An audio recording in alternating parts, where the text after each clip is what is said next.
Every day, millions of people use Google, Facebook, Instagram, and YouTube. But have you ever wondered how businesses reach the right audience online? That's the power of digital marketing.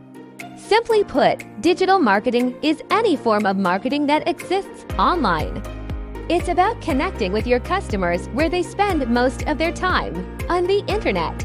In today's fast-paced world, it's essential because traditional methods like billboards or TV ads aren't enough anymore.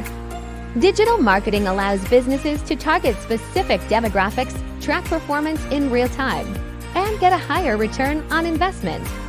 Key components include SEO, which helps you rank higher on Google, social media marketing to build communities, and paid advertising like Google Ads and Meta Ads to get instant visibility. For example, imagine a local bakery.